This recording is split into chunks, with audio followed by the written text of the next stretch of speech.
नमस्कार मित्रों, आज बात करते हैं जम्मू कश्मीर की। जम्मू कश्मीर से धारा 370 की समाप्ति के 1 साल से ज़्यादा हो गए हैं। 5 अगस्त 2019 को धारा 370 की समाप्ति की घोषणा की गई थी। 1 साल 9 दिन में जम्मू कश्मीर में क्या क्या हुआ। एक तो यह हुआ कि वहाँ आतंकवादी गतिविधियों में कमी आ गई, और दूसरा यह हुआ कि वहाँ जो भी धंधा था, पर्यटन उद्योग में जो कमाई थी, वह सब लगभग बंद हो गया है। वहाँ के लोगों की आर्थिक स्थिति बहुत ही खराब हो गई है।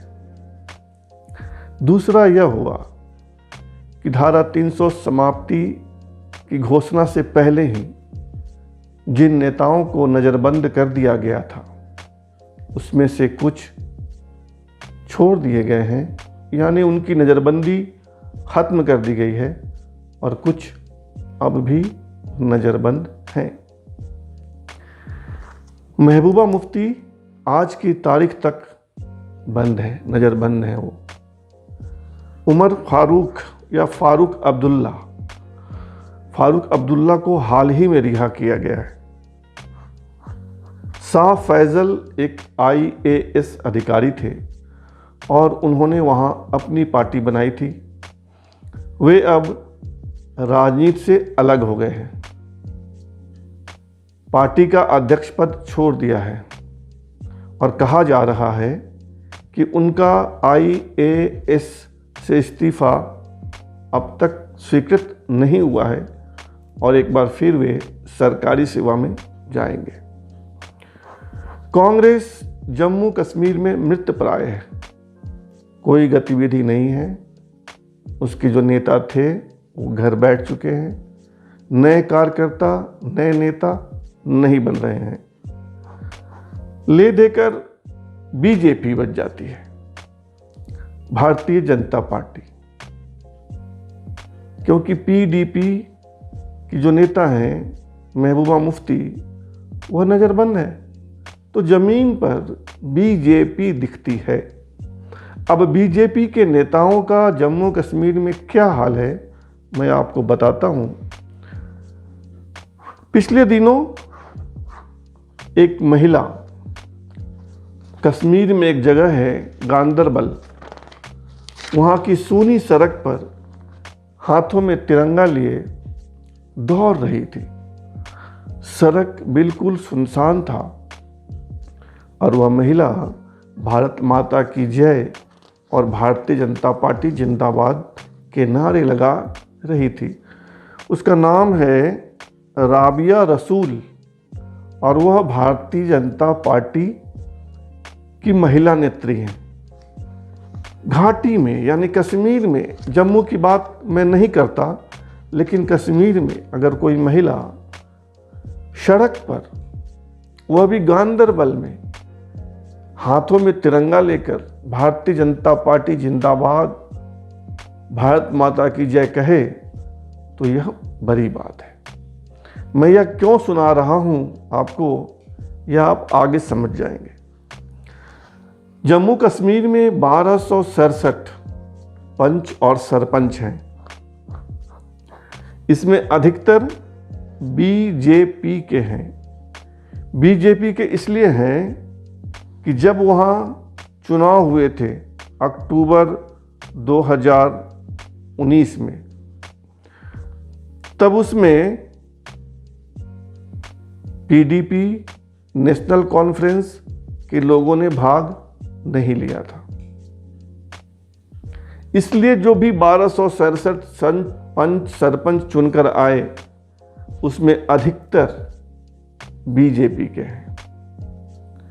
चुनाव दलीय आधार पर नहीं होता है, लेकिन जीतने के बाद लोग खुद को बताते हैं कि मैं बीजेपी में हूँ, मैं बीजेपी में नहीं हूँ, मैं कांग्रेस में हूँ। उस हिसाब से अधिकतर पंच और सरपंच भारतीय जनता पार्टी के हैं। और ध्यान दीजिएगा, पश्चिम बंगाल और केरल, दक्षिण में केरल, ये दो राज्य ऐसे हैं जहां अब तक बीजेपी के नेताओं पर सर्वाधिक हमले की खबरें आती थी।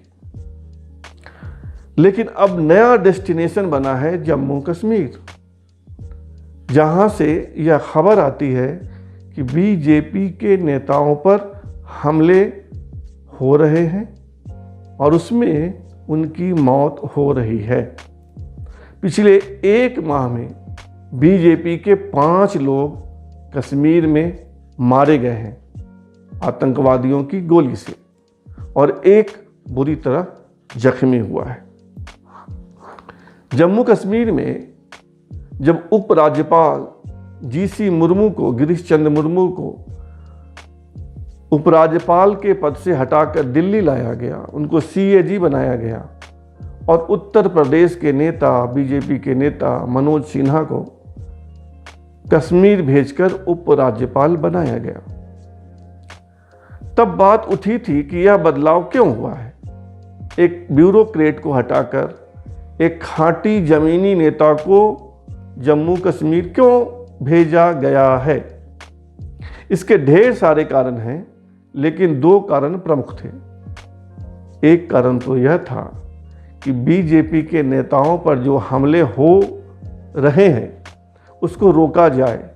बीजेपी का आदमी होगा तो अपने लोगों का ख्याल ज़्यादा रखेगा। हालांकि उपराज्यपाल का जो पद होता है वह किसी पार्टी से नहीं जुड़ा होता है, बावजूद इसके कहीं न कहीं एक कमज़ोर नस तो होती है। दूसरा कारण यह बताया गया था कि चूंकि मनोज सिन्हा खाटी ज़मीनी राजनेता हैं, तो वे कश्मीर जाएंगे तो वहाँ राजनीतिक गतिविधियाँ धीरे धीरे शुरू करवाएंगे। ऐसा इसलिए कि धारा 300 समाप्ति के बाद, धारा 370 की समाप्ति के बाद, लद्दाख को अलग करने के बाद जम्मू कश्मीर में राजनीतिक गतिविधियां लगभग नहीं, पूर्ण रूप से ठप है। एक माह में 6 कार्यकर्ताओं पे हमले, 5 की मौत, 1 अस्पताल में, ये मैं बता चुका आपको।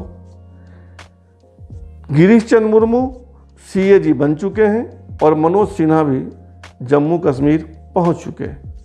5 तारीख को, 5 अगस्त को अयोध्या में श्री राम मंदिर के शिलान्यास के दूसरे दिन ही मनोज सिन्हा की रवानगी कश्मीर के लिए हो गई थी।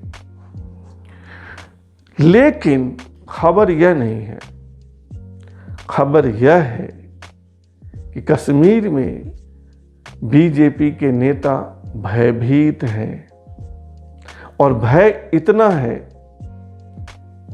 कि नेता वीडियो मैसेज जारी करते हैं और उसमें कहते हैं कि मैं बीजेपी में नहीं हूं, मेरा बीजेपी से कोई लेना देना नहीं। कुछ नेताओं ने पोस्टर टंगवाए सड़कों पर, बाजारों में, कि बीजेपी से मेरा कोई लेना देना नहीं। कुछ लोगों ने पोस्टर सीने से चिपका कर फोटो खिंचवाए और उसको वायरल करवाया कि बीजेपी से मेरा कोई नाता नहीं। ये डर आतंकवादियों की गोली से बचने के लिए। अब तक ऐसे 40 लोगों के मैसेज बाहर आ चुके हैं जिन्होंने कहा है कि मैं बीजेपी में नहीं हूं, और इसके पीछे एकमात्र कारण यह है कि आतंकियों की गोली से उनकी रक्षा हो, उनकी सुरक्षा हो। और कदाचित यह पहला कारण है कि मनोज सिन्हा की रवानगी कश्मीर की गई है कि बचाइए बीजेपी के नेताओं को, बीजेपी के कार्यकर्ताओं को। बचाने के उपाय भी किए गए हैं। बहुत सारे पंच सरपंच को उनके गांवों से निकालकर होटलों में ठहराया गया है। बहुत सारे पंच सरपंचों को गांवों से निकालकर एमएलए हॉस्टल में रखा गया है, और यह सब इसलिए है कि आतंकवादियों की गोली से उनकी रक्षा हो जाए। कदाचित देश की राजनीति में यह पहला अवसर है जब पंच सरपंचों या नेताओं को बचाने के लिए इस तरह की कवायद हो रही है। पहले भी कवायद होती थी, लेकिन वह होता था कि नेताओं को सुरक्षा प्रदान की गई, 1, 2, 5, 10 पुलिस वाले उनके साथ दे दिए गए। लेकिन गांवों से हटाकर होटलों में टिकाना, होटलों में ठहराना, एमएलए हॉस्टल में रखना, ये पहली बार हो रहा है। अब आप सोचिए कि अगर सरकार यह कह रही है कि जम्मू कश्मीर में दहशत नहीं है, धारा 370 की समाप्ति के बाद वहाँ डर कम हुआ है या ख़त्म हुआ है, तो वह कितना बेमानी है।